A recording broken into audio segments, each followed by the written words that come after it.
نحمده ونصلي على رسوله الكريم أما بعد فأعوذ بالله من الشيطان الرجيم بسم الله الرحمن الرحيم كنتم خير أمة أخرجت للناس تأمرون بالمعروف وتنهون عن المنكر وتؤمنون بالله وقال النبي صلى الله عليه وسلم المسلم أخو المسلم لا يظلمه ولا يسلمه أو كما قال عليه الصلاة والسلام وقال النبي صلى الله عليه وسلم إن المؤمن للمؤمن كالبنيان يشد بعضه بعضا أو كما قال عليه الصلاة والسلام আল্লাহ ওয়ালাদের মালফুজাত ও হেদায়েতের মাধ্যম সুবহানাল্লাহ। আল্লাহ ওয়ালাদের জীবনী, আল্লাহ ওয়ালাদের মালফুজাত, যত পাক ভারত উপমহাদেশের বুজুর্গানে দ্বীনের মালফুজাত আছে, সকল মালফুজাত নিজের জায়গা জমিন, নিজের আলমিরা, নিজের ঘড়ি, মোবাইল বিচ্ছাও আল্লাহ ওয়ালাদের মালফুজাত খরিদ করো, এইগুলা পড়ো, দেখবা তোমার জীবন পরিবর্তন হয়ে যাবে। শুধুমাত্র পাঞ্জাবি আর পাঞ্জাবি আর টকি আর টকি, যত দামি জুতা হইতে পারে, যত দামি সাথী হইতে পারে, আরে যত দামি মালফুজাত হইতে পারে পাক ভারতে উপমহাদেশ বুজুর্গানের দ্বীনের, আমি কিনবো, আমি মুতালা করব, আমার জীবন পরিবর্তন হয়ে যাবে, কোনো খবর নাই। এই জন্য ভাইরা আমার বলতেছেন আপনার বাণীগুলা লিখতে চাই, কিন্তু আমার কলম চলে না এবং স্মরণও থাকে না, লিখতে পারি না। খান্দে খান্দে বলতেছেন, উনি বলেন, এ আব্দুল হাই, তোমার বাণী লেখার প্রয়োজন কি? এই কথাটা উলামায়ে কেরামের জানার দরকার। তোমার বাণী লেখার প্রয়োজনীয়তা কি? তোমার বাণীর লেখা তো কোনো প্রয়োজন নাই, তুমিও তো একজন বাণী হয়ে কোনোদিন বাণী হয়ে যাবে, কোনদিন বাণীকারী হয়ে যাবে, তোমার বাণীর লেখার তো দরকার নাই।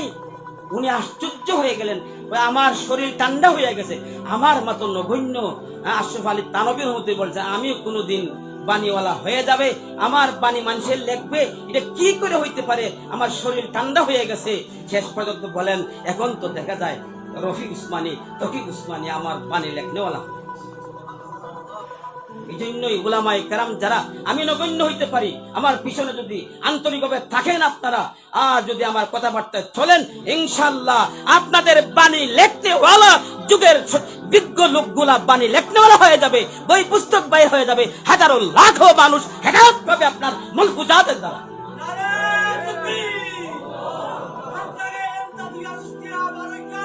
জিন্দাবাদ আল্লাহ, মাশাআল্লাহ মাশাআল্লাহ। এই জন্য নিজেকে আগে সমঝিয়ে দাও, আমার সাথে থাকিয়া মাদ্রাসার থাকে, এরা বহু দূরে দিতে পারছে না এখন পর্যন্ত, বুঝাইতেছি বারবার। ভাগ্যহীন ভাগ্যহারা মানুষগুলা, এরা এই খাসা মরিচই থাকবে, আসল হবে না। এদেরকে বুঝাইতেছি, বহু দূরে আমার বগলে থাকে, নসিব খারাপ,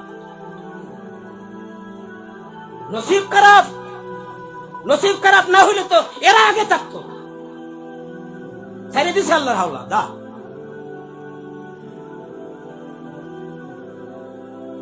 যেখানে বেশি এখানে শয়তান বেশি থাকে, যতই দিন যাবে ততই গভীর আলোচনা হবে, কতদিন বাঁচবো ঠিক নাই, যত দিন যাবে অত গভীর গভীর আলোচনা চলবে। হ্যাঁ মৌলানা মজিব, তুমি তো আমার খুব ঘনিষ্ঠ, বহুদিন বলতে বলতে এই আসছে। হ্যাঁ, চিন্তা নেও, দায়িত্ব নেও, নিজেকে বুঝো, বহু কাজ উঠাই নেবে, দোয়া তো আছে আগেই, সামান্য একটু লাগাইলেই হয়ে যায়, জীবন উজালা হয়ে যায়। দূরে কেন, সময় আসে না যায়। মাদ্রাসা এমনি চলবে, নৌকা ফানি ছাড়া চলবে। আল্লাহওয়ালা হয়ে যাও, আল্লাহওয়ালার সাথে সম্পর্ক লাগাও, শেষ রাত্রে কান্নাকাটি করো। নৌকা চলার জন্য পানির দরকার নাই, পানি ছাড়াই নৌকা চলবে। মানুষের দ্বারে দ্বারে না ঘুরিয়া মাদ্রাসা এমনি চলবে। মানুষ দেওয়ানা পাগল হইয়া মাদ্রাসাতে ঠেকা নিয়ে আসবে, মানুষের দ্বারে দ্বারে দেওয়া লাগবে না, খোদার কসম লাগবে না, সারা সব ছাড়া। কিসের ব্যক্তি, কিসের মানুষ, কিসের লন্ডনী, কিসের আমেরিকানি।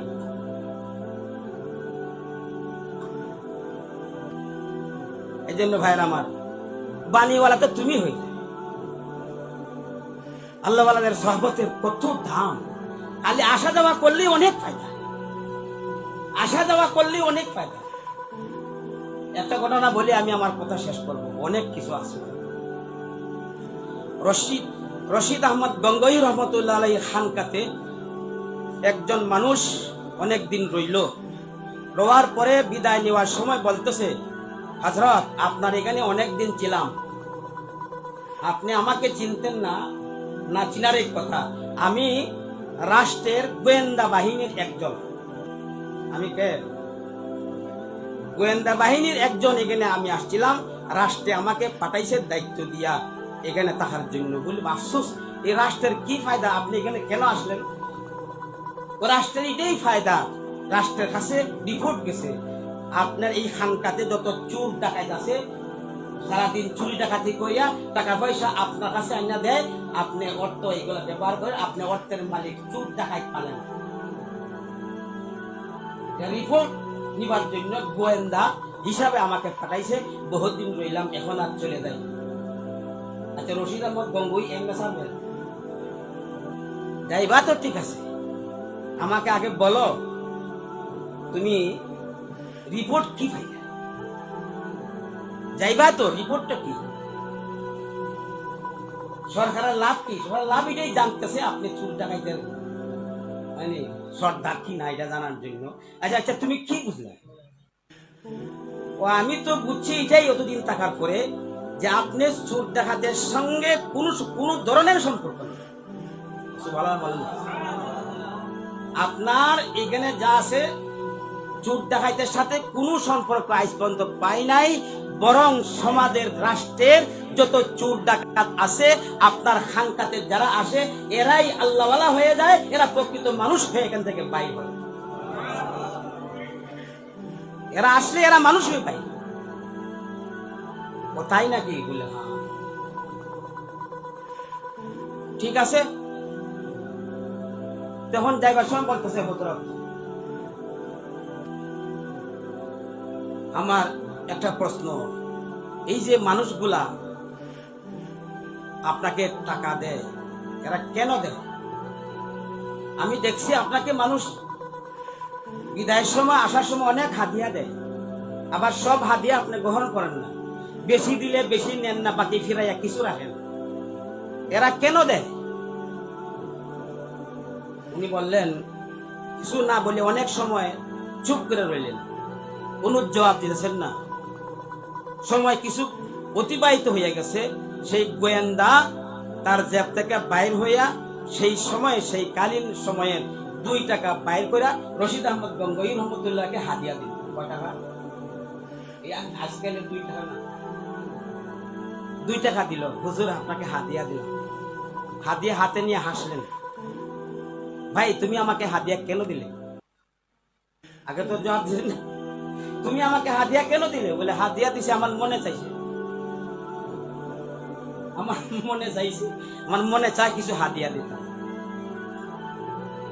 উনি বললেন, ভাই আমিও জানি না তারা আমাকে মানুষ হাদিয়া দেয় কেন, অর্থাৎ তুমি যেভাবে আমাকে তার মনে চাইছে হাদিয়া দিছো, মনের দিক থেকে দিছো, আমার এই ভক্ত মুরিদান তারাও আমাকে এরকম ভাবে মন থেকে হাদিয়া দেয়। তার জবাব, এই ঘটনার মধ্যে আসল মূল ফাউন্ডেশন, আসল মূল যেটা জিনিস বোঝানোর জন্য, যে এই গোয়েন্দা কি বলেছিল, যে চুরি ডাকাতির যারা করে তাদের সাথে আপনার কোনো সম্পর্ক নাই, বরং যারা চোর ডাকাত সমাজের নিম্ন স্তরের লোক যারা আসে আপনার কাছে, সকলেই সব ছাড়িয়া দিয়া মানুষ হয়ে এখান থেকে বাইর হয়। এই কথাটাই আমার উদ্দেশ্য। এই কথাটার উদ্দেশ্য মানে কি, সেই চোর ডাকাত যখন আল্লাহওয়ালার সহবতে আসে, আল্লাহওয়ালা হয়ে যায়। আমরা তো চোর ডাকাত না, মোটামুটি ভাবে আমরা সমাজে মানুষ কিছু ভালো মনে করে চুরি করি না, নামাজ বন্দেগী করি, রসুলের সুন্নত আছে। আমরা যদি খাঁটি ভাবে একসাথে কোনো না কোনো আল্লাহওয়ালার সহবতে থাকি, তাহলে আমাদের অবস্থা কি হবে ভাই? আমার আব্দুল করিম ফয়ফিরে কামেল যখন শুনছি মাদ্রাসা থেকে, তাড়াতাড়ি ফোন করছি, আমাদের আকাবির বুজুর্গানের দ্বীনের শানে পীরে কামেল লাগাইবে না, সাবধান। আমার নামে পীরে কামেল লাগাইবে না। আমার ভিতরে কোনো কিছু নাই, পায়খানা পেশাব ছাড়া কিছু নাই। আমারই পীরে কামেল, আমার মতো গুনাহ হাজারো গুনার মধ্যে লিপ্ত আছি, আমার পীরে কামেল কেন বলবাই? আর যদি বলো তোমাকে চাইব? ফিরে কামেল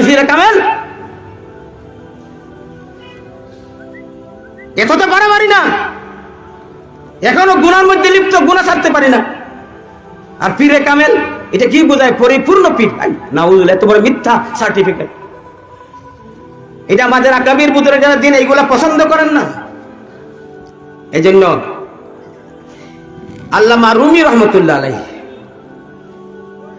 আল্লামা রুমি, জালালউদ্দিন রুমি কত বড় আলেম, আল্লাহু আকবার। উলামায়ে কেরাম জানেন, একটা কমলা গাছ যদি কোন মানুষের কমলা গাছ চারা লাগায়, চারা লাগাইতে গেলে এমন একটা জায়গাতে চারাটা লাগায়, কমলা যে স্থানে হয়,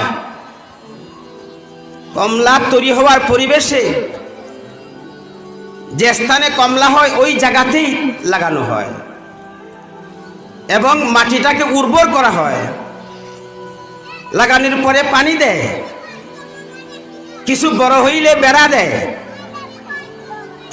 পোকামাকড় থাকলে ঔষধ দেয়, বাতাস আইবে চৈত্র মাসে বৈশাখ মাসে এই গাছটার মধ্যে ডিগ দেয় যাতে না পড়তে পারে, উঁচা করিয়া বেড়া দেয়, এলাকার গরু ছাগল গাছটাকে খাইয়া ফেলবে। একটা কমলা চারার পিছনে যেভাবে তার পরিচর্যা করা হয়, যে চেষ্টা করা হয়, এই পরিমাণ আমাদের দেশের বর্তমানে সন্তানগুলোর এই পরিমাণ পরিচর্যা চেষ্টা করা হচ্ছে না। এই পরিবেশে আমাদের নাই, ভেঙ্গে ফেলা হচ্ছে কৃষককে দিয়া।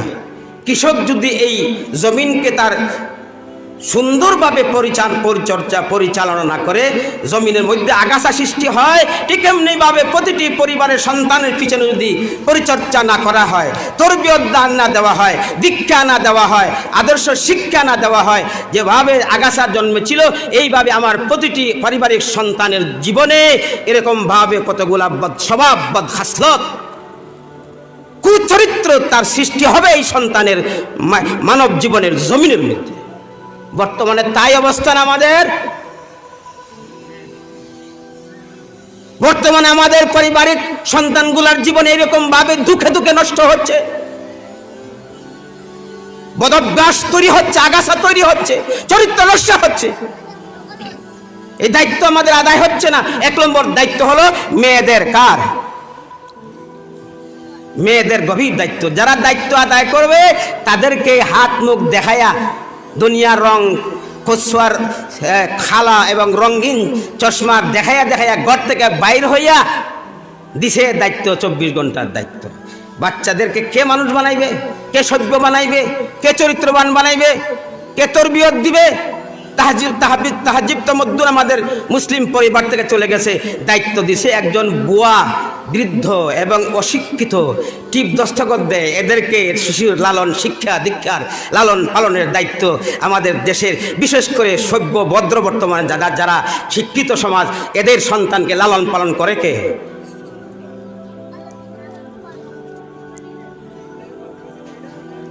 কাজেই মাতা পিতার বিশাল বড় দায়িত্ব।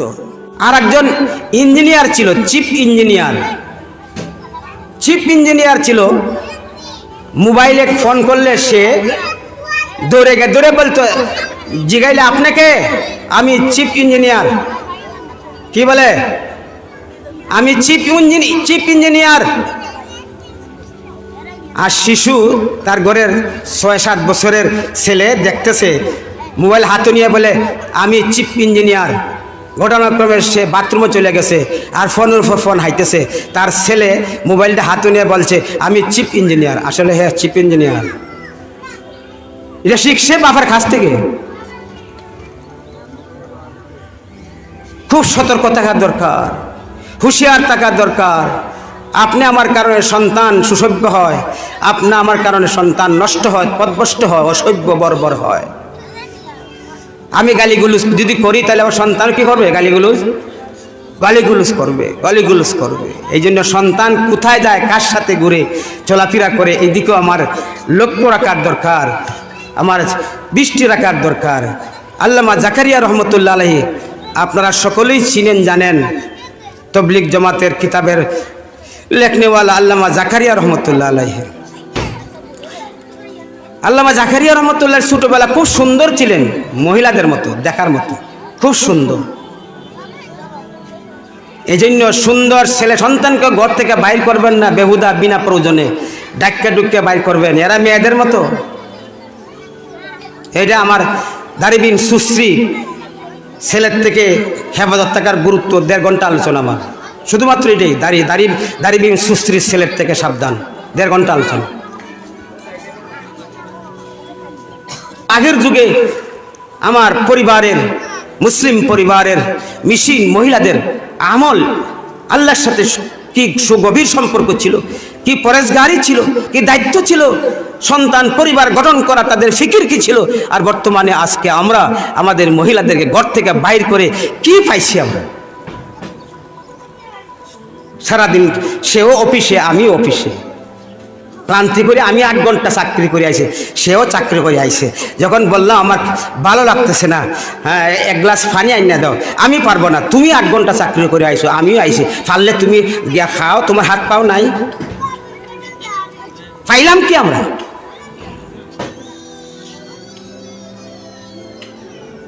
হয়তো অনেক মানুষ খারাপ মনে করবে, খারাপ মনে কি করবে? এই জন্য ভাইয়ের আমার, বিশেষ করে আমার মা বোনেরা যারা বহু দূরের এখানে বসা আছেন, বাড়িতে গিয়ে আলোচনা করতে পারবেন,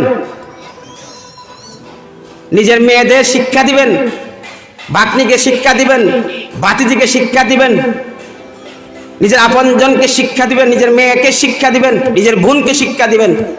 আজকে শুনিয়ে আইছি আগেকার মুসলিম নারীরা পরিবার গঠনের গুরু দায়িত্ব যাদের ছিল, তারা ওযুর সহিত সন্তানদেরকে নিজের বুকের দুধ খাওয়াইছে, পাক করতে গিয়ে ওযুর সহিত পাক করছে, পাক করতে গিয়ে ওযুর সহিত করছে, জিকির আজকার করছে। যারা সূরা ইয়াসিন মুখস্থ ছিল, সূরা ইয়াসিন মুখস্থ করছে, যাদের কোরআন মুখস্থ ছিল, কোরআন মুখস্থ করছে। হ্যাঁ, তোমরা পড়বাই তো, পড়ছনি, মুখটা কেন আজাই থাকবে? জিকির করো সুবহানাল্লাহ। এতে গিয়া এই মহিলার সম্পর্ক কার সাথে হবে? আল্লাহর সাথে হবে। এই জন্য ভাইরা আমার, ছেলে মেয়ে আদর্শ সভ্য গঠন করতে গেলে আপনি আমার সকলের চেষ্টা করার দরকার। মহিলা তো করবেই, পুরুষও করবে। আজকে আমাদের সন্তানগুলা নষ্ট হয়ে যাচ্ছে, সে কোথায় যাইছে, সে কি ভাই মানুষের শেষ করলাম।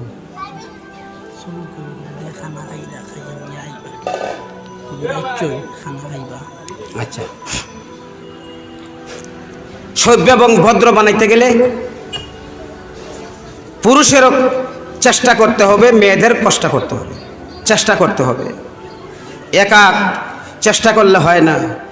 সভ্য এবং ভদ্র বানাইতে গেলে 3টি কাজ করতে, কয়টা কাজ? 3টি কাজ করতে হবে। কোনো না কোনো আল্লাহওয়ালার সহবত রাখতে হবে সন্তানকে। সন্তান কোন আল্লাহওয়ালার নুরানি পরিবেশে বসার উপযোগী হইলে তাকে সে আল্লাহওয়ালার সহবতে নুরানি পরিবেশে ঘন ঘন নিয়ে বসাইতে হবে, আদর্শ মানুষ বানাইতে গেলে। ইয়া আইয়ুহাল্লাযীনা আমানুত্তাকুল্লাহ ওয়া কুনু মা'আস সাদিকিন। মোটামুটি বুঝে, পরিবেশ বুঝে সেই সময় ঘনে ঘন উলামায়ে কেরামের সহবতে, যেখানে ওয়াজ, যেখানে বুজুর্গানের দিন আসে, তার পাশে নিয়ে তার কথা বুঝা, ওই ওলি প্রিয় বান্দা, তার কথা শুনো, মাথাটা হাতাও, সামনে বসাও, সে দেখবে, সে শিখবে, সভ্যতা শিখবে, ভদ্রতা শিখবে। এজন্য নিজের সন্তানকে, সমাজের সন্তানগুলাকে, নিজের পরিবারের সন্তানগুলাকে কোনো না কোনো আল্লাহওয়ালার সহবতে ঘন ঘন নিয়ে বসাইতে হবে। আল্লাহ বহুত মানুষ আছে, সে আল্লাহওয়ালাদের সহবতে যায়, মাসিক মজলিসে যায়, সাপ্তাহিক মজলিসে যায়, আল্লাহওয়ালার সহবত তাকে। ছেলে বলে তুমি কোথায় যাইতেছো? বলে আমি যাইতেছি এখানে। নিজের সন্তানকে, নিজের বাতিজাকে, নিজের নাতিকে সে আল্লাহওয়ালার পরিবেশে নেয় না, একা একা যায়, একা একা পড়ার চেষ্টা করে। নিজের ছেলে, নিজের নাতি, নিজের বাতিজা নষ্ট ভ্রষ্ট হয়ে যাচ্ছে, এইদিকে খবর নাই। নিজে ঠিক হইবার জন্য সন্তানকে নেয় না, জিগাইলে কোথায় যাইতেছে, এখানে ওয়াজও বিশাল ভুলের মধ্যে আছি, বিশাল বিভ্রান্তের মধ্যে আছি। সন্তানকে, পরিবারের মানুষকে বানাইতে গেলে সময়ের সুযোগে নুরানি পরিবেশে, আল্লাহ ওয়ালাদের পরিবেশে, তার সহবতে, তার কাছে গিয়ে দোয়া নেবার দরকার, তার কাছে মাথাটা হাতানো বোলানোর দরকার, চিনানোর দরকার। আসা যাওয়া হইতে হইতে আল্লাহ ওয়ালাদের নুরানিয়ত চরিত্রের একটা আসর, একটা প্রভাব তার উপর পড়বে। আমার সন্তান, আমার পরিবারে কেউ নষ্ট হবে না। একা একা যায়, পরিচয় দেই না, নেই না, আর আমার ছেলে কোথায় যায় কোনো খবর নাই। এই ভুলটা ভাঙার দরকার না, দরকার না? আমরা নিতেছি না। এই তুই কই যাইতে? বড় হইলে যাইবে, বড় হইলে আর আনতে পারবা। মানুষে বলে সাগে সেনাইবার আগে ধর। নাই নামাজ, নাই রোজা, 24টি ঘন্টা দুর্গন্ধময় জীবন যাদের, পচা পচা দুর্গন্ধ নষ্ট বস্ত্র যারা, তাদের সাথে চলাফেরা, উঠা বসা, তাদের সাথে বন্ধুত্ব। তোমার ছেলে কোনোদিন সুঘ্রাণ আসবে না, তার চরিত্রে সুঘ্রাণ আসবে না, পচা গন্ধা, অসভ্য বর্বর গন্ধ আসবে। গাজাকুর মতখুর হবে, জুলুমগার হবে, অত্যাচার হবে, অপরাধ করবে, জুলুম করবে, নির্যাতন করবে, মুরব্বীদের সম্মানহানি করবে। সমাজ গঠনের কাঠামো ভেঙে গেছে।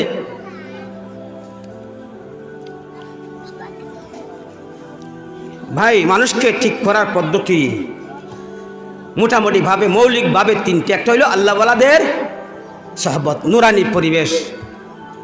1, 2 নম্বরে হক্কানি, সত্যবাদী, সিরাতে মুস্তাকিমে থাকনে ওয়ালা উলামায়ে কেরামের কিতাবাদি বই পুস্তক পড়তে হবে, নিজে পড়তে হবে, অন্যদেরকে পড়াইতে হবে। আকাবিরে দিন, সঠিক সহি দিন যাদের মধ্যে জীবনটাই চলছে, সমস্ত আকাবিরের দিনের সহবতে বেগ নিয়ে ঘুরছি, লাঠি এবং লাঠি খেয়ে নিজের জীবনকে বানাইছি, এবং সঠিক পথের ধারা পদ্ধতি সব কিছু ছোটকাল থেকেই শিক্ষা এবং দীক্ষা দিয়ে নিজের জীবন গঠন করেছে। এই জন্য কেউ আর লড়াইতে পারবেও না ইনশাল্লাহ। আমার সাথে যারা থাকবে এদেরকেও পারবে না। মানুষ বানাইতে হয়, যেখানে গেলে সত্যিকারের মানুষ বনে সেখানে দিতে, তার সহবতে রাখতে হয়।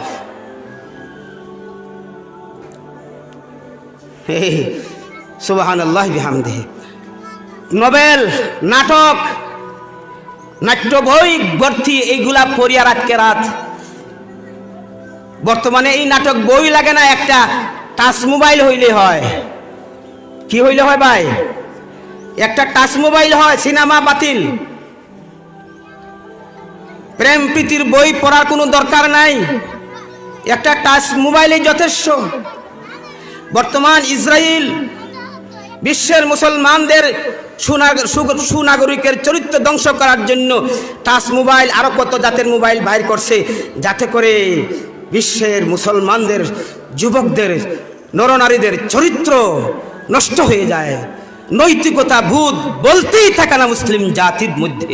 এই জন্য ষড়যন্ত্র করে প্রতিটি পরিবারের প্রতিটি সদস্যর হাতের মধ্যে টাচ মোবাইল দিয়ে আজকে আমার পরিবারের চরিত্র, নৈতিকতা সব ধ্বংস হয়ে ধূলিসাৎ হয়ে গেছে। আরো গর্ব করে বলতেছি, আমার ঘরে টাচ মোবাইল বর্তমানে 18টা। কয়টা?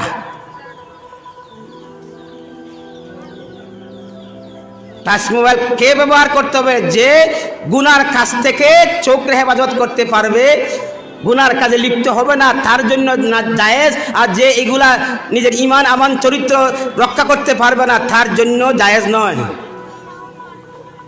আর কিছুই লাগবে না, আর কিছুই লাগবে না। এজন্য আমাদের 1 নম্বর হলো আল্লাহওয়ালাদের সহবত, 2 নম্বরে আল্লাহওয়ালাদের কিতাব, যেগুলা চরিত্র গঠন হয়, আল্লাহর ভয় ভিতরে ঢুকে। কিতাব মোতালা করার সাথে সাথে চুকিতে পানি পড়ে, বৃষ্টির মতো টপটপে পানি পড়ে, এমন একটা কথা, তার আল্লাহওয়ালাদের কথা, আল্লাহওয়ালাদের লিখনির মাধ্যমে নূর আছে। 3 নম্বরে সাথী, ভালো পরিবেশ। ভালো পরিবেশে সন্তানগুলোকে রাখতে হবে, ভালো সাথীর সাথে রাখতে হবে। বড় দুঃখ হিসাবে বলে আমাদেরকে, কি হলো হুজুর? বলে কি হয়েছে, কি হলো হুজুর? আরে বলেন না কি হয়েছে? আরে কি আর তিনবার কি হইল না বলেন না দেখি। কোরআন শরীফ পড়াইলাম, মাদ্রাসাতে কিছু পড়াইলাম, তবলিগও কিছুদিন রাখলাম, এখন যে কি হইল নমাজ বন্দি কোনো কিছু নাই, গান বাজনা মদ গাঁজা খাইয়া বাড়িতে আয় না, কি হইল? আরে ভাই দেখো তোমার ছেলে, তোমার তার সাথীকে কোন বই পড়ছে, কার সাথে গেছে, কোন পরিবেশে আসা যাওয়া করে, কোন পরিবেশে সে সময় কাটায়। আমি অভিভাবক হিসাবে একবার তালাশ করছি, আইয়া বলতেছি আমার আব্দুল সুবান আইসে না রে, বলে আইসে না, আইব না, তুমি ঘুমাইতে হবে। ঘুমাই রইলাম, তাহাজ্জুদও পড়লাম, তাকবীরে উলার সহিত মসজিদেও গেলাম, চিল্লা লাগাইলাম, আমি পীর সাহেব খানকাতে গেলাম, জিকির করলাম। আমার ছেলে কোথায় গেল, আমার মেয়ে কার সাথে চলাফেরা করে, কোন পরিবেশে চলছে, কোন বই কিনছে, কোন বই রাতকে পড়ে, টাচ মোবাইল কি দেখে না দেখে, কোনোদিন চেক করছি আমি? অর্থাৎ আমাদের মুসলিম পরিবারটা ভাঙ্গার জন্য, সন্তানগুলাকে অসভ্য বর্বর বানানোর জন্য যা কিছু পদ্ধতির দরকার সকল ব্যবস্থা করে দিয়েছে ও মুসলিমরা আজ ভাঙ্গা সারখার হয়ে গেছে। কিছু উলামা ইকরাম দিনদার চেষ্টা করতেছেন, তারা পারতেছেন না, নিজের ছেলেও অপথে চলে যেতেছে, টাইটেল ফাঁস, হাফিজ, শেষ পর্যন্ত দাড়ি খামানিস।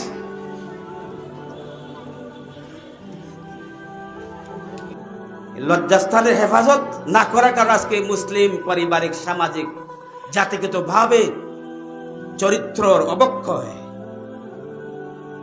চরিত্র নষ্ট হয়ে যাচ্ছে। এবং প্রেমের ফাঁদে, প্রেমের জালে আমাদের যুবকরা পড়তেছে, যুবকরা প্রেমের ফাঁদে, টাচ মোবাইল জালের দ্বারা ফাঁদে পড়িয়া গ্রামের সমাজের গোষ্ঠীর ঐতিহ্য নষ্ট হচ্ছে। ঠিক না ঠিক ভাই? অনেক প্রতিষ্ঠান নষ্ট। সুন্নতি লেবাস, রসুলের পাঞ্জাবি, সেলোয়ার, তকি, দাড়ি, পাগড়ি, লাঠি, এই সমস্ত থাকলে ইমান হেফাজত থাকবে না ইমান নষ্ট হয়ে যাবে? সুন্নতি লিবাসে একটা মানুষের ইমান এবং আমলকে হাজারো গুনাহ থেকে সুন্নতি লিবাস মানুষকে হেফাজত করে। ঠিক না ভাই? ঠিক ভাই না? ইমান এবং আমল এবং চরিত্র, পারিবারিক কাঠামো নষ্ট করে দিচ্ছে। ঠিক না ভাই? ঠিক ভাই রামা? যে সময় যে রোগে দেখা যায় সমাজে, এই রোগ নিয়েই আলোচনা করা আলিমের দায়িত্ব এবং কর্তব্য। রং রসের, রং তামাশার কিচ্ছা কাহিনীর ওয়াজের দ্বারা সমাজ এবং ব্যক্তি ঠিক হবে না। আর আমরা এই ওয়াজই শুনতে রাজি, মজা ভাই, ভালো ভাই, ওরা ডোজ ভালো পাই না, ইনসুলিন দিবা না, ট্যাবলেট ইনসুলিন ঢুকাইতে কষ্ট লাগে, না করে ডাক্তাররা আগে। ফাকুলা লাহু কাউলাল লাইয়িনা, মুফতি শফি রহমতুল্লাহি আলাইহি তাফসীরের মধ্যে উল্লেখ করছেন, এই আয়াতের ব্যাখ্যার দিকে বলছেন, যখন হযরতে মূসা আলাইহিস সালাম আর হারুন আলাইহিস সালামকে নবুয়ত দান করছেন, এই সময় আল্লাহ পাক আদেশ করছেন ফেরাউনকে দাওয়াত দেবার জন্য। দুইও ভাইকে পাঠাইছেন, তুমি দ্বীনের দাওয়াত দাও। এই সময় আল্লাহ পাক আদেশ করো ফাকুলা লাহু কাউলাল লাইয়িনা, তোমরা দুইও ভাই উভয়ে ফেরাউনের সাথে নরম নরম, ভদ্র ভদ্র, ভালো ভালো, সুন্দর সুন্দর কথা বলবা, যে কথায় তার হেদায়েতের পথে আসতে পারে। এই কথার দ্বারা উলামায়ে কেরাম এটারে সমাজ নীতির মধ্যে ঢুকাইছেন। সমাজের প্রতিটি মানুষ যেন আমরা নরম নরম, ভদ্র, নম্র, ভদ্র, সুন্দর সুন্দর কথা বলি, যাতে করিয়া প্রত্যেকের দিল আমার দিকে মহব্বত বাড়ে আর শান্তি, আর যেন কারো কটুক খারাপ কথা, মন্দ কথা, গালিগুলো, দমকানি, জাজরানি, তুচ্ছ তাচ্ছিল্য, অপবাদ, অভিশাপ যেন আমরা না দেই, অভিশাপ যেন না দেই। এই জন্য এই সমস্ত মন্দ কথা, অভিশাপ দেওয়া, নিন্দা করা আর কটু ভাষায় কথা বলা, এটা মুমিনের সিফত হইতে পারে না। লুবের পরিবর্তে কানাত, আল্লাহওয়ালাদের সহবতে এসে কানাত কাকে বলে, কানাত সম্পর্কে 1 ঘন্টা বয়ান দেওয়ার দরকার। অল্প তুষ্টি, এইটাই আল্লাহওয়ালাদের সাহাবত থেকে অল্প তুষ্টির শক্তি অর্জন করতে পারলে আল্লাহ সে শান্তি আর শান্তি, এই পরিবারে শান্তি আর শান্তি, তার জীবনে শান্তি আর শান্তি, অল্প সম্পদ অল্প খাদ্য পাইয়েই সন্তুষ্ট হয়ে যায়। এই জন্য ভাইয়েরা আমার, পুকুরের মধ্যে লোভ বেশি। দেখো আমরা ধারণা কোথায় আমাদের, হয় মিলাদ শরীফ আর নইলে খতম আর নইলে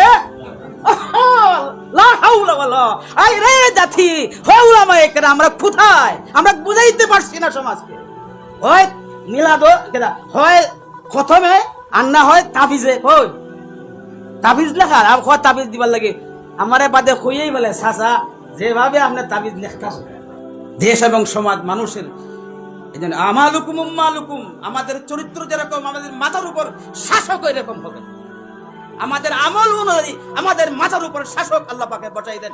আমাদের আমল অনুযায়ী আমল অনুপাতে কিয়ামত পর্যন্ত পরিবর্তন হবে না, আমরা পরিবর্তন না।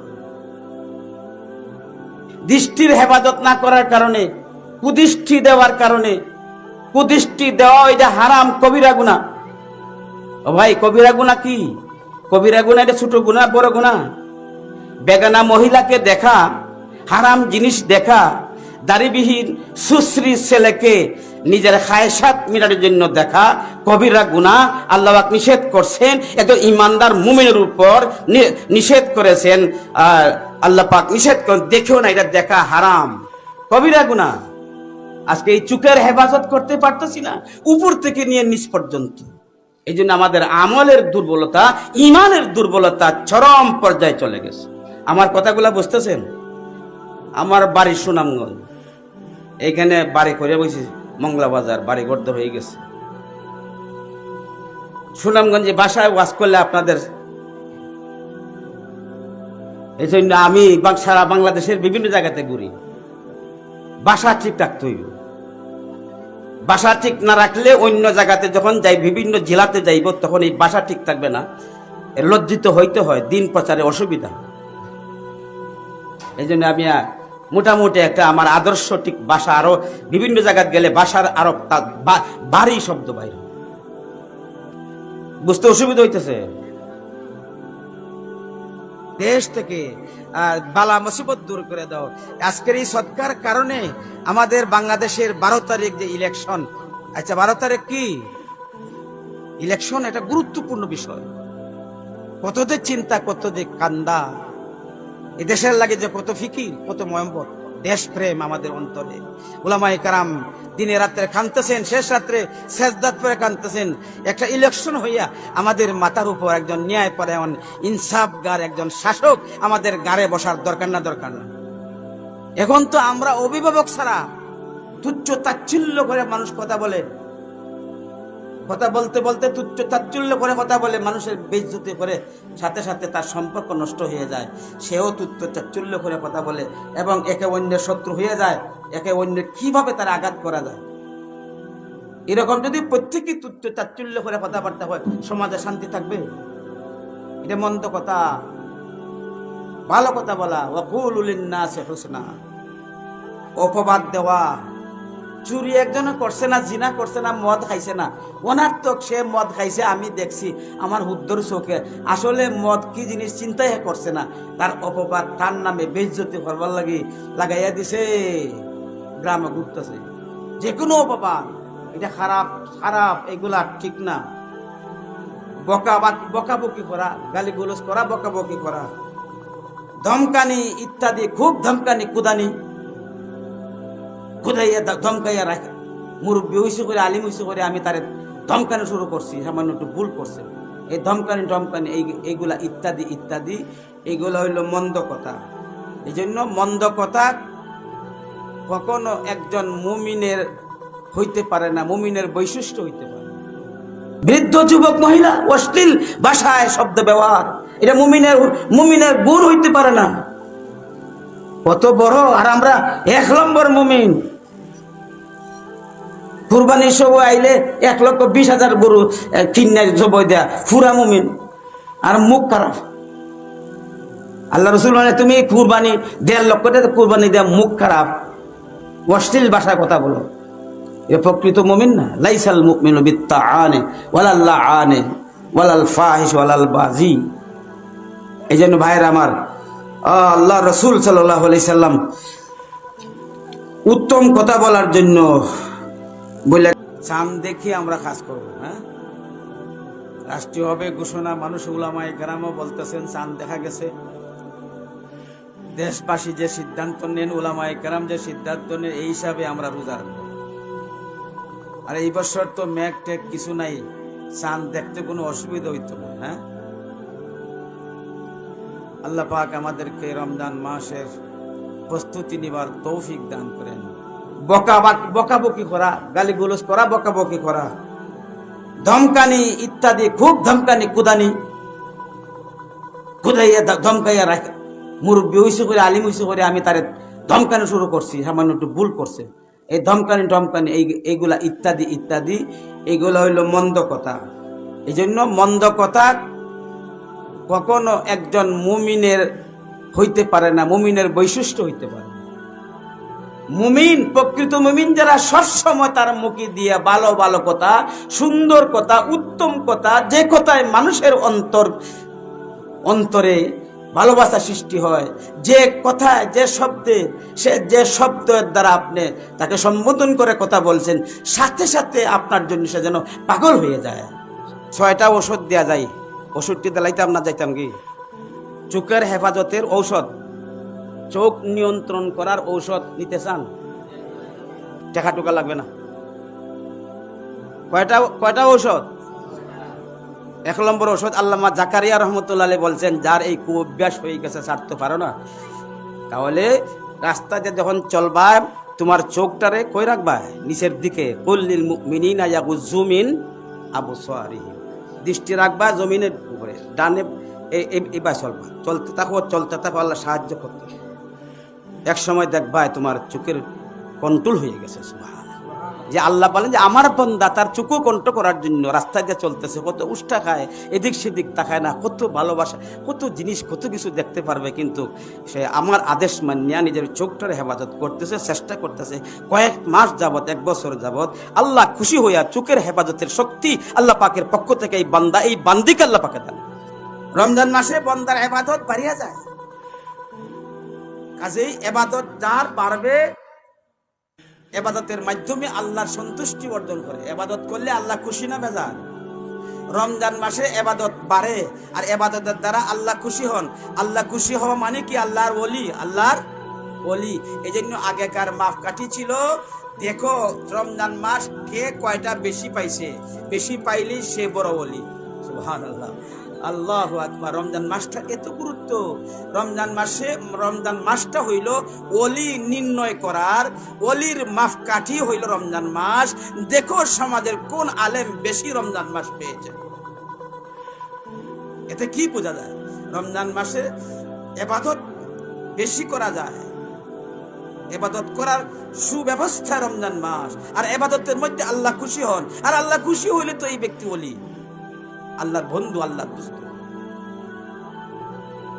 এইটা একটা পয়েন্ট। ওলি হইবার মাপকাঠি কে কত রমজান বেশি পাইছে। যে যত রমজান বেশি পাইবে সে তত বড় ওলি। শাসনা বাজারও হিন্দু ভর্তি। শাসনা বাজার আমরা সুনামগঞ্জ, সারাটা এই হিন্দু আর হিন্দু। এই কয়েক মাস আগে বয়ান দিছিলাম শাসনা বাজার, হিন্দু সম্প্রদায় নিয়ে কিছু আলোচনা করছিলাম, যে অত্যাচার, গালিগুলোজ, মালাউনের বাচ্চা, অনেক কিছু আলোচনা করছিলাম। স্টেজ থেকে লাগবে হিন্দু একটা আইয়া আমার প্রণাম দিয়ে আমার হাত বাড়াইয়া ওলা ভক্তি দিতে, স্যার জুড়ে মাসে আটকাইছে। আপনি রসুলের আশিক, আপনি অবতার, আপনি জান্নাতি।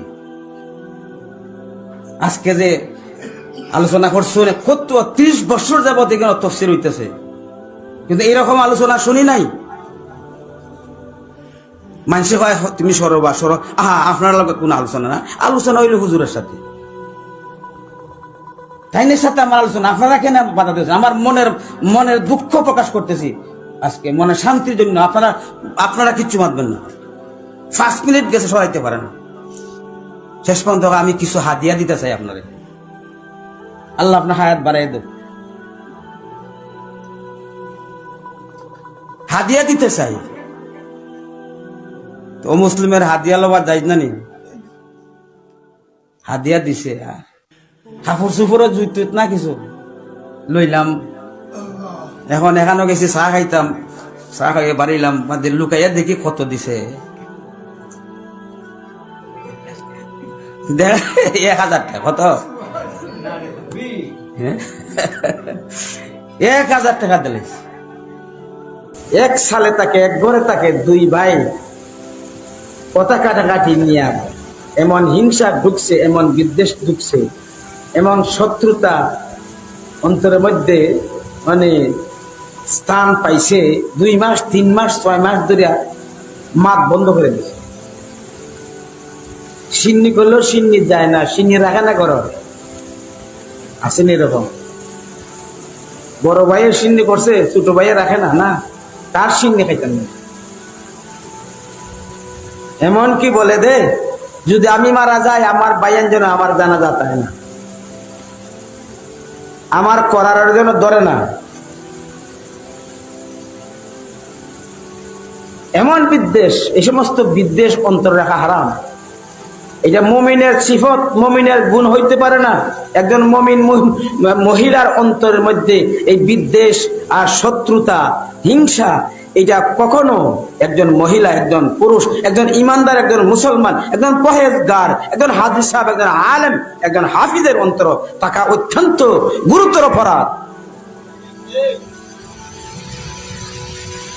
মহারোগ নিয়ে চলতেছি, চিকিৎসা করার কোনো চিন্তাই নাই। এটাদের রোগ, এটা আমি জানি না, জানলে আমাদের চিন্তা আসে না। আর ব্যাপক ভাগে 1 ঘন্টা 1.5 ঘন্টার কোন এই বিষয়ে হুবহু এই বিষয়ে কোন উলামা আলোচনাও করতেছেন না, আলোচনারও অভাব। এই জন্য চেষ্টা করব, যদি কারো ভিতরে কেউ কিচ্ছু করলে প্রতিশোধ নিবার মনের মধ্যে রোগ সৃষ্টি হয়, তখনই এই রোগটা দূর করার, ভালো হইবার চিকিৎসা করতে হবে। চিকিৎসক আছে, চিকিৎসক হলেন আপনার এলাকাতে হক্কানে আলেম, ওনার কাছে বলেন মানুষে কিচ্ছু করলে আমার বরদাস্ত হয় না, সাথে সাথে তার প্রতিশোধ নিবার জন্য ঘুমে ধরে না, খালি কিভাবে তারে বেইজ্জত করা যায়, এই একটা রোগ, এটারে দূর করি কিভাবে, আমি তো ধ্বংস হয়ে যাবো, কোন সময় কারে কি করব, এই রোগ তো ভালো না, এটা তো খারাপ, এটা মুমিনের গুণ হইতে পারে না। সেই উলামা, রুহানি ডাক্তার আপনার রোগের ব্যবস্থা করে দিবেন, চিকিৎসার দরকার না, দরকার না। দৃষ্টি হেফাজত, চোখের হেফাজত। আপনার আর চোখ আছে? কার কার নাই? মাশাআল্লাহ, চোখ কত বড় নিয়ামত। চোখের হেফাজত, সংরক্ষণ, দৃষ্টির হেফাজত, সংরক্ষণ, এটার গুরুত্ব সম্পর্কে আমি কিছু সময় আলোচনা করব। আল্লাহ রাব্বুল আলামিন প্রত্যেকটি মানুষকে অনেক নিয়ামত দান করছে। যদি আপনি আমার চোখ না থাকতো আমরা অন্ধ হইতাম, এটা নিয়ামত না? যদি জবান না থাকতো তাহলে আমরা বুবা থাকতাম, কথা বলতে পারতাম না। যদি কান না থাকতো আমরা খাল্লুয়া হইতাম, কানে শুনতাম না। যদি আমরা সর্বশেষ নবীর উম্মত না হইতাম, না বানাইতেন আল্লাহ পাক, তাহলে অন্য কোন নবীর উম্মত হইতে পারতাম। এই নবীর উম্মত হওয়ার মতো তৌফিক, যোগ্যতা আমাদের ছিল না। যদি আল্লাহ পাক আমাদেরকে ঈমান আনার তৌফিক না দিতেন, তাহলে আমরা বেঈমান হয়ে দুনিয়া থেকে বিদায় নিতাম, বেঈমান হইতাম। ঠিক না ভাই? ঠিক ভাই, আপনি আমার জন্য আল্লাহ পাক অসংখ্য অগণিত নিয়ামত দান করছেন। এর মধ্য থেকে গুরুত্বপূর্ণ একটা নিয়ামত আপনি আমার ঈমান। জুলফিকার নকশবন্দি এখনো তাই না আছেন, বিশ্বের অন্যতম একজন বুজুর্গ এবং আলেম। বাংলাদেশেও অনেক আলিম উলামা বয়াত আছে ওনার কাছে বয়াত হইবার আমার চাহিদা আছেন খুব বেশি। কিন্তু পারছি না, সুযোগ নাই। উনি অন্য দেশের ঢাকাতে বিভিন্ন কারণে আইসা চলে যান, খুব খায়েশ আছে। 2 নম্বর গুণ, কুকুরটা অধিকাংশ সময় ক্ষুধার্ত থাকে। কুকুর অধিকাংশ সময় বুকা থাকে, দেখবার পেট লাগে রয়েছে ঘরে, আর দৌড়াদৌড়ি করে এর বাড়ির পিছনে, এর বাড়িতে দৌড়তে আছে, খানা টুকাইতে আছে। এরপরেও মানুষের দৌড়ায়, হুরুতায়, ইটাই দেয়, দৌড়ায়, এমনকি গরম পানি ফালাইয়া দেয়, মারের বাতের মার ফালাইয়া দেয়, ফিট ফসাইলায়। হ্যাঁ, বুকা কুকুর অধিকাংশ সময় বুকা থাকে, খিদা থাকে। এই বুকা থাকাটা সালেহিনদের পরিচয়। সুবহানাল্লাহ, বুকা থাকাটা সালেহিনদের পরিচয়। সালেহিন যারা, এরা পেট ভরে খায় না, অধিকাংশ উপবাস থাকে। এই কুকুরও উপবাস থাকে, এটা সালেহিনদের, নেককারদের গুণ। 3 নম্বর গুণ, যদি কোন কুকুরের উপর অন্য এক কুকুর আইয়া যদি বলপূর্বক এখান থেকে সরায় দেয়, এই কুকুর এখানে না থাকে, অন্য এক এলাকাতে চলে যায়। একটা কুকুর এই বাড়িতে থাকে, এই এলাকাতে, এই রাস্তার থাকে। আর একটা শক্তিশালী কুকুর, কাফরাত জোয়ান কুকুরটা যদি আইয়া এখান থেকে তারে মারিয়া ধরিয়া ধমক দিয়া সরাইয়া দেয়, এই কুকুর এখানে থাকে না, এখান থেকে অন্য জায়গায় চলে যায়, অন্য জায়গায় চলে যায়। আল্লাহু আকবার, অন্য জায়গায় চলে যায়। এটাও আল্লাহওয়ালাদের গুণ। যেখানে তাকে এখানে দিনের প্রচার করে, এখান থেকে যদি বাধা দেয়, এখানে দিন প্রচারের জন্য দেয় না, এখান থেকে কোনো তার প্রতিকার না নিয়া, প্রতিশোধ না নিয়া, এখান থেকে দিনের প্রচারের জন্য অন্য এক জায়গায় চলে যায়। এটাও আল্লাহওয়ালাদের 3 নম্বর গুণ। এই দুনিয়ার মহব্বত এমন মানুষের ভিতরে ঢুকছে, খালি বাড়তি আছে। বয়স হইলে আরো বেশি বাড়ে। মানুষের বয়স বেশি হইলে সম্পদের মায়া বেশি বাড়ে, আর বউয়ের মায়াও বেশি বাড়ে বুড়া হইলে। হ্যাঁ, সম্পদের মহব্বত বেশি বাড়ে, বুড়া হইলে আরো বেশি বাড়ে। সামান্য জিনিসও সহ্য হয় না, খাও করে উঠে। আর দুনিয়ার এই সম্পদের মহব্বত, সম্পদের লোভ পরিপূর্ণ হবে না, কখনো পরিপূর্ণ হবে না। এমন একটা রোগ, সম্পদের লোভ লালসা পরিপূর্ণ হওয়ার মতো না। আল্লাহ রাসূল সাল্লাল্লাহু আলাইহি সাল্লাম বলেছেন, ওয়াকাল নবী সাল্লাল্লাহু আলাইহি সাল্লাম, লাউ আন্না লিবনে আদম ওয়াদিআম মিন যাহাব, কেউ যদি একটি স্বর্ণের মাঠ পায়, স্বর্ণের মাঠ যদি আল্লাহ পাক কোন মানুষে দেয়, আদামা ওয়াদিআম মিন যাহাবিন, কোন ব্যক্তিকে যদি আল্লাহ পাক স্বর্ণের মাঠ একটা দেয়, মাঠ কত বড় হয়, স্বর্ণে ভরা, এটা যদি হয়, আল্লাহ রাসূল বলেন, আহাব্বা আন ইয়াকুনা লাহু ওয়াদিয়ানে, তার আরো আশঙ্কা থাকবে, এরকম যদি আরো কয়েকটা মাঠ স্বর্ণ হইতো। ইয়া আল্লাহ, মুজিব ঘুমায় না। আহাব্বা আন ইয়াকুনা লাহু ওয়াদিয়ানে, আরো যদি কয়েকটা মাঠ এরকম হইতো। ওয়ালা ইয়ামলা ফাহু ইল্লা তুরাব। আল্লাহু আকবার। মানুষের জীবনের লোভ লালসা মানে অবসান ঘটাইবে একমাত্র মাটি, ইল্লা তুরাব। একটা মাঠ স্বর্ণের হয়ে গেছে, আরো আশঙ্কা কয়েকটা মাঠ যদি হইতো। এই সম্পদের লোভ পুরা হবে না, একমাত্র পুরা হবে ইল্লা তুরাব, মাটি। মাটির দ্বারাই সম্পদের লোভ লালসা এইগুলা পরিপূর্ণ হবে। এর আগে কখনো তার সম্পদের লোভ সমাপ্ত হবে না, পূর্ণ হবে না, লোভ বাড়তেই থাকবে, লোভে পরে পরকাল বলে পালাইবে।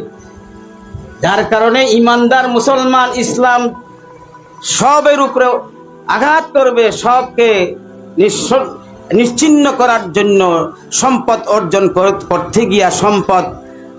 করতে গিয়া সম্পদের হেফাজতের জন্য দিন, ইসলাম, মুসলমান, মসজিদ, মাদ্রাসা, উলামায়ে কেরাম সবকে বিসর্জন দিতে পারে। আমার সম্পদ রক্ষা করার দরকার, সম্পদ অবৈধভাবে অর্জন করার দরকার। এই ব্যস্ততায় আজকে সারা বাংলাদেশের লূত আলাইহিস সালামকে শাস্তি দিয়েছেন, নূহ আলাইহিস সালামকে শাস্তি, তার দলকে শাস্তি দিয়েছেন, শুআয়ব আলাইহিস সালামের গোষ্ঠীকে শাস্তি দিয়েছেন, লূত আলাইহিস সালাম কারুনকে শাস্তি দিয়েছেন, আগুনের দ্বারাও শাস্তি দিয়েছেন, ভূমিকম্প দিয়ে শাস্তি দিয়েছেন, বাতাস দিয়ে শাস্তি দিয়েছেন, আগুন দিয়েও শাস্তি দিয়েছেন, পাথর দিয়েও শাস্তি দিয়েছেন, পানি দিয়া ডুবাইয়া দিয়েছেন সারা দেশ। এটা উপরের আযাব। কিসের আযাব? এটা কোন সময় যখন কথা মানছিল না, বর্তমানে অতীত কালের যে গুনাহগুলা করত, বর্তমান যুগের আমাদের মুসলিম জাতির অবস্থা আগের চেয়ে কম না বেশি? কিন্তু আল্লাহ পাক দিতেছেন না কোন কারণে? আল্লাহ রসুলের দুইটা ঐতিহাসিক দোয়া ছিল। কয়টা ঐতিহাসিক দোয়া? এইগুলা বলার কোনো আমার ফিনিশিং কোনো কিছু নাই। তার নিয়মিত ভাবে নির্ধারিত সুশৃঙ্খল ভাবে আলোচনা করতে গিয়া আলোচনা, আমালুকুম উম্মালুকুম কামা তাকুনুনা ইউআম্মারু আলাইকুম। আমাদের আমল ভালো মন্দ যেরকম হবে আমাদের শাসক তেমন হবে। আমালুকুম উম্মালুকুম, তোমাদের আমল যদি ভালো হয় তোমাদের মাথার উপর শাসকও ভালো হবে। কামা তাকুনুনা ইউআম্মারু আলাইকুম, তোমাদের আমল ভালো মন্দ যা হবে, ভালো হইলে ভালো শাসক পাইবে, ভালো মেম্বার পাইবে, ভালো চেয়ারম্যান পাইবে, ভালো এমপি পাইবে, ভালো স্বরাষ্ট্রমন্ত্রী পাইবে, ভালো অর্থনৈতিক পাইবে, ভালো পররাষ্ট্রনীতি পাইবে, ভালো শাসক পাইবে। বর্তমানে ইউনূস সাহেব আমাদের মাথার উপরে। এটা সবকিছু আমাদের আমলের কারণে। এই জন্য সঠিক সিদ্ধান্ত, আমরা সকল গুনাহ ছেড়ে দিয়ে আল্লাহমুখী হইতে হবে, তওবা করতে হবে, শেষ রাত্রে কাঁদতে হবে। বর্তমান সামনে ইলেকশন, মাওলা আমরা তওবা করলাম, আমাদেরকে মাফ করে দাও, খুশি হয়ে যাও। আমরা তওবা করলাম, মাফ করে দিয়া আমাদের মাথার উপর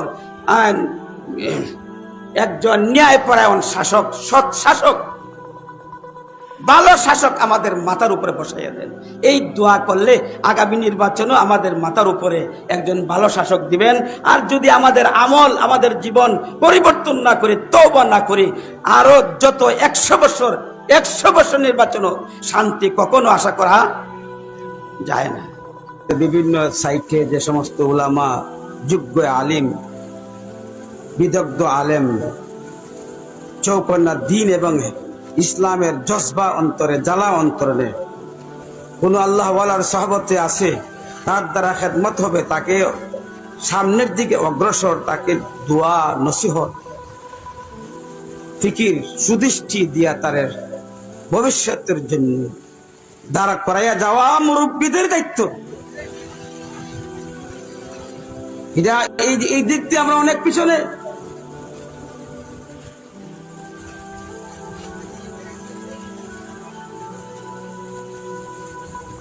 আল্লাহ সকল শুভবুদ্ধি দান, দিলটাকে সহি পুত পবিত্র করে সমাজে কাজ করার অভিজ্ঞ। এই সময় আমি রেঙ্গামাতার হাতে পড়ি,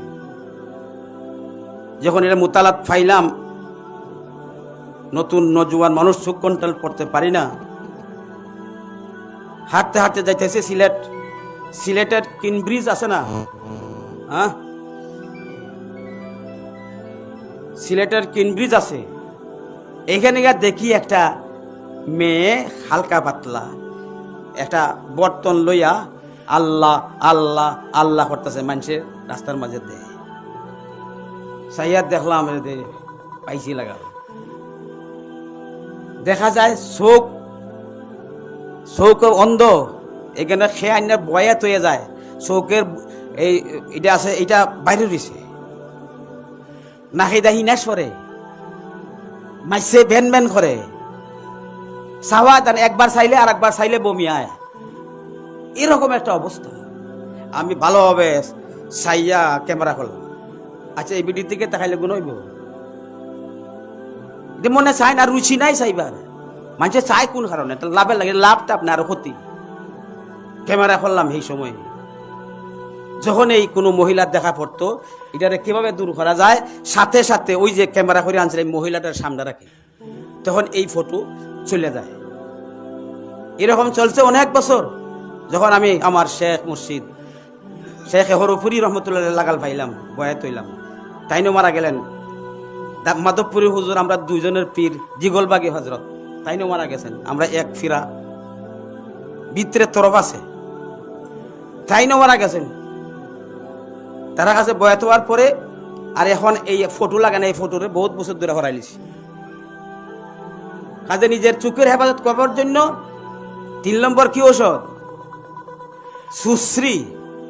একবার বাদ কোনো মহিলার ফটো চোখ দিয়া ছাইয়া তুলিয়া এটা সামনে রাখবে। যখন এই ফটো সুন্দর সৌন্দর্য মহিলার না দেখলেই না হয়, পাগলার দেওয়ানা, ঘুম নাই, দিন রাত নাই, এই ফটোটার দিকে তাকাইলে আস্তে আস্তে এটা দূর হইয়া যায়।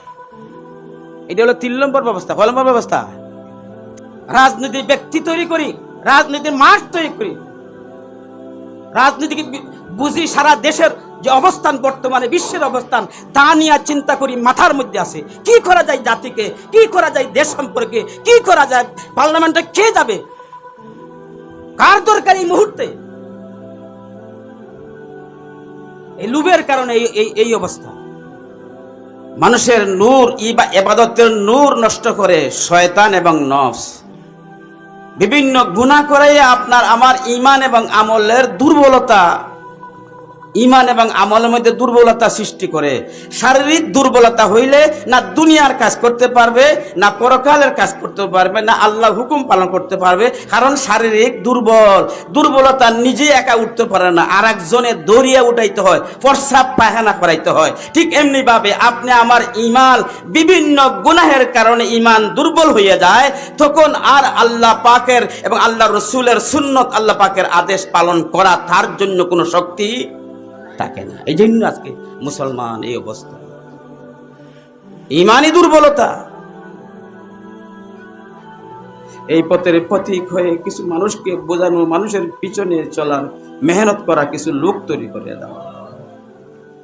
এই দেশের উপর রহম করম ফরমাও আল্লাহ। সামনে ইলেকশনটাকে শান্তিপূর্ণভাবে আদায় করার তৌফিক দাও আল্লাহ। ঐক্যবদ্ধ হয়ে দেশে আল্লাহ, দেশ রক্ষার্থে, দেশ প্রেম হিসাবে আল্লাহ সব রাজনৈতিক দল ঐক্যবদ্ধ হইয়া একটা আদর্শ রাষ্ট্র গঠন করার তুমি তৌফিক দান করো। ঘুমো ধরে, যারা ডায়াবেটিস বাড়াইলে এরা ঘুমো ধরে, রক্ত শূন্যতা যারা দুর্বলতা এরার ঘুমো ধরে, কিডনি আর লিভারও যারা অসুস্থ এরার ঘুমো ধরে। বুঝাইছে? আর একটা ঔষধ দিয়ে গেলাম, শারীরিক ঔষধ। 3 কারণে ঘুম বেশি হয়। এইখানে তো এই সমস্ত রোগী আছেন আপনারা? নাই। আল্লাহ ঘুমে ধরে না জানি। আমার কথাগুলা শোনেন। মোটামুটি রমজান মাসের গুরুত্বটা আমরা বুঝতেছি না। রমজান সামনে আসতেছে, এটার গুরুত্বটা বোঝানোর জন্য আমাদের আকাবির বুজুর্গানে দ্বীনের মধ্যে অন্যতম একজন আলেম মুজাদ্দিদ আল ফেসানি রহমতুল্লাহ আলাইহি, উনি রমজান মাসের গুরুত্বটা, তাৎপর্যটা বুঝাইতে গিয়ে এমন একটা চমৎকার, গুরুত্বপূর্ণ, চমৎকার একটা দৃষ্টান্ত দিয়েছেন, যে দৃষ্টান্তর দ্বারা যে কোনো উম্মত রমজানের তাৎপর্য, মাহিত্য, গুরুত্ব, শ্রেষ্ঠত্ব বোঝার সহজ হয়ে যাবে। এই দৃষ্টান্তটা আমি আপনাদের সামনে বলতে চাই, আপনারা শুনবেন তো?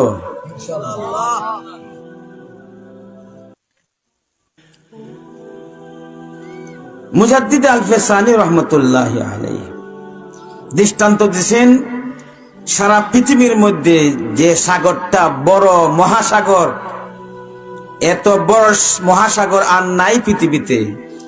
এই মহাসাগরের পানি আপনার ফুসকুনির পানির মতো নেই। কত পানি, সীমা আছে? তার গভীরতা কতটুকু?